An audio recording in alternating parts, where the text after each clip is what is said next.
মানে বেরোচ্ছি।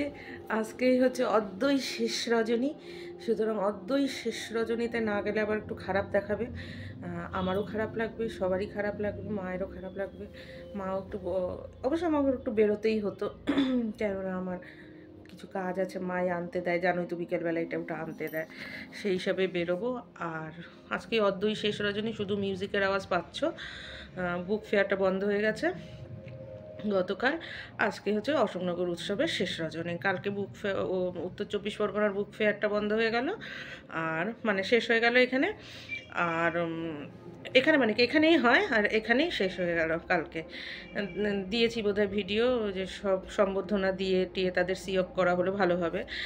আর আজকে হচ্ছে অশোকনগর উৎসবের এই বছরের 2025-এর উৎসবের শেষ দিন, বুঝতে পেরেছো? যার জন্য একটুখানি তো যাবোই, জানোই তো, না গেলে খারাপ দেখাবে, নিজেরই খারাপ লাগবে। তো যাব কি, এবারে যাবো, দেরি আছে, সবাই মিউজিক বাজছে, এখন জানি না কে আসবে। কালকে একজনকে জিজ্ঞাসা করেছি কে আসবে বলে, কি বলতে পারবো না কখন কে আসে টাসে।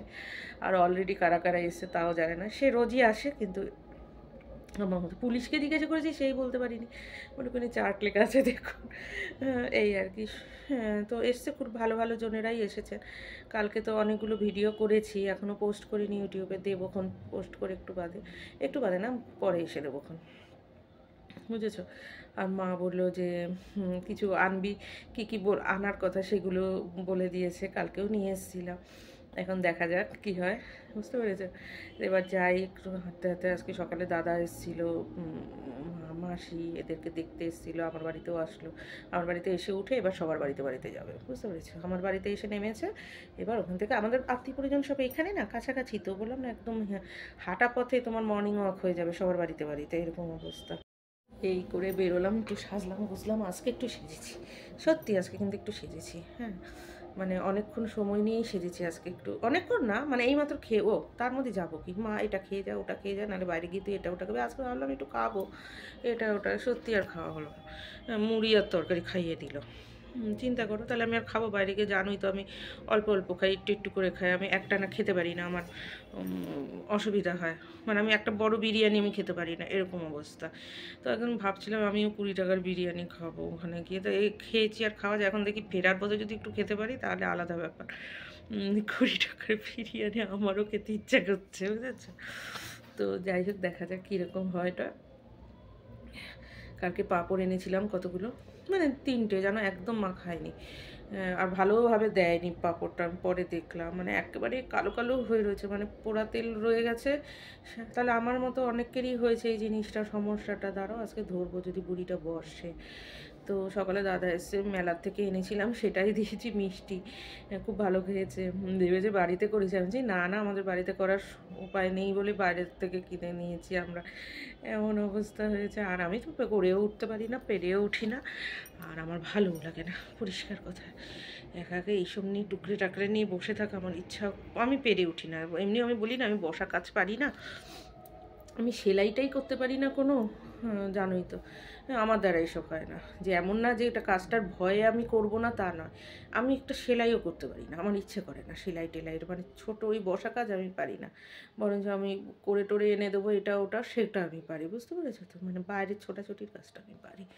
হ্যাঁ, আর ওই বসে বসে হেম সেলাই, কারোর মুখ, মানুষ সাজিয়ে দেয় না, যে মুখের মধ্যে বিভিন্ন চন্দন টন্দন দিয়ে সাজানো, ওই কাজ আমি না একদম পারি না করতে, জানো তো? ভুরু প্লাক করে দেওয়া ভীষণ অসুবিধা হয়, এগুলো খুব শৌখিন কাজ। এইবার আস্তে আস্তে আস্তে আস্তে বেরোবো, বেরিয়ে একটুখানি বসে আছি কেন, একটুখানি এই জন্য। আর দেখা যাক, এইটা পড়েছি আসলে সকালবেলা একবার, তারপর সে করিনি, জাস্ট সকালে ঘরেই পড়েছিলাম। তো দাদা এসেছিলো, আসলে নাইটি পরা ছিলাম, তারপরে দাদা এসছে বলে আমি এটাকে পরে তারপরে ওর কেট খুলতে গেছি।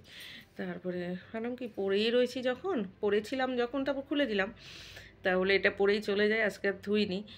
এটা ঘরেই ছিলাম, তা খুলে আবার পরে নিলাম।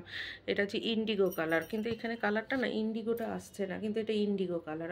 আসলে কালারটা ওই যে সামনে আলোটার জন্য কেমনভাবে আসছে দেখছো না, একবার খুলছে আলোটা, একবার বন্ধ হচ্ছে ক্যামেরাতে। এটা কিন্তু পিওর ইন্ডিগো কালার, আর ইন্ডিগোর মধ্যে কী জানি বলে সেটা, এটা আমি শ্যামবাজার থেকে কিনেছিলাম। অনেক দাম নিয়েছিল কিন্তু খুব পছন্দের ছিল, তখন খুব ইন্ডিগো বেরোচ্ছিলো। এখন যেমন ইন্ডিগো করে খুব নাম টাম, তখন অত বুঝতে পারিনি, কিন্তু কালারটা আমার এত পছন্দ হয়েছিল যে কিনেছিলাম। পরে দেখলাম এটাকে বলে ইন্ডিগো কালার, মানে হঠাৎ করে ইন্ডিগো কালার হঠাৎ করে এক একটা বেরোয় না মাঝে মাঝে, সেই ইন্ডিগো কালার, এই দেখি ইন্ডিগো কালার এটা, কিন্তু যখন কিনেছি আওয়াজ আছে তখন কিন্তু জানতাম না এটাকে ইন্ডিগো কালার বলে। না, নীল জানি, কিন্তু এরকম যে পপুলার কালার এটা, মানে পরে যে দিনে কালে হবে ইন্ডিগো কালার টাইপের, সেরকম বুঝতে পারিনি। আমি জানি নেভি ব্লু, নীল, নেভি ব্লু, সেটাকে কায়দা করে ইন্ডিগো বলা হয়, কিন্তু ইন্ডিগো বললে যে সেটা একটা প্রোডাক্টের বিক্রি হয় সেটা বুঝতে পারিনি। যেমন বিভিন্ন ওকরা, আমরা জানি ভেন্ডি, ঠিক আছে, আরও কত নাম আছে ভেন্ডি, কিন্তু ওকরা বললে সেটা একটু ভালো হয়। যেমন রাইস স্যুপ, মানে ওইটাকে এখন রাইস স্যুপ, ওই আর কি ব্যাপারটা, ওই ইন্ডিগো হয়ে গেছে এখন ব্যাপারটা, এই আর কি, বুঝতে পেরেছো তো। স্ন্যাক্স, নাস্তা বলে টিফিন বলে খুলবে না, একটু স্ন্যাক্স। বাবা, সে মুড়ি দিয়ে কত কিছু দিয়ে খেয়ে নিলাম, জানো তো, মুড়ি দিয়ে একটা পাঁচমিশালি করেছে, ওই দিয়ে খেয়ে নিলাম। এখন জল খেয়েছি তো হাঁটতে পারতে আমার কষ্ট হবে, এই জন্য একটু বসে নিচ্ছি। আর আজকে তো অর্ধই শেষ রজনী, আর পুরো মেলাটা তো 14বার করে ঘোরা হয়ে গেছে, যেতেও লজ্জা করে, বুঝেছো। সবচেয়ে বড় কথা হচ্ছে এটাই, যেতেও লজ্জা করে এখন, এত ঘোরা হয়ে গেছে মেলাটার মধ্যে। দেখা যাক, আজকে গিয়ে না ওই জায়গাটায় আর যাবো না, যে জায়গাটায় বারবার গেছি সেই জায়গাটায় আর যাবো না আজকে। আজকে এমনিই থাকবো, এইসব জায়গাতে বসে টসে ঘুরে ফিরে চলে আসবো। আর দেখা যাক কিছু হাতের কাজের তো কিছু কিনি না, বেত তো না, ওটা তো ওরা দেখলাম ইসে দিয়ে টেনে টেনে কঞ্চির থেকে সরা তুলে তুলে করছে, বেত না ওগুলো, বুঝেছো তো, কঞ্চির থেকে তুলে তুলে করছে। তা ও আমি কিনবো না, আমাদের এখানে যা ঘুণ আর যে হারে উই পোকা, আমার মানে কাঠের জিনিস রাখাই দুষ্কর।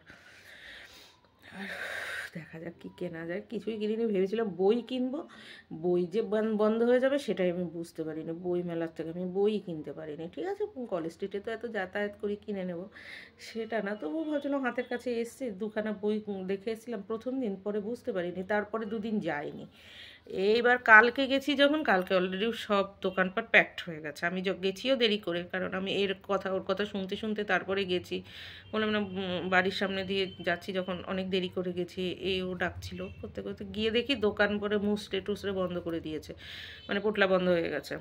এবং তারা চলে যাবেন সেটা কালকে সম্বর্ধনা দেওয়া হলো, আমাদের অনেকেই এসেছিলো, আমাদের বিধায়কবাবু ছিলেন, আরও কতজন জানি এসেছিলেন, তারপর মমতা বালা ঠাকুর, আরও কে কে জানি এসেছিলেন বলতে পারবো না, খুব নাম করা লোক এসেছিলেন। হ্যাঁ, তারা আমাদের এই যে বুক ফেয়ারটা হলো, বুঝতে পারছো, উত্তর 24 পরগনার বাৎসরিক বুক ফেয়ার, এটা জেলার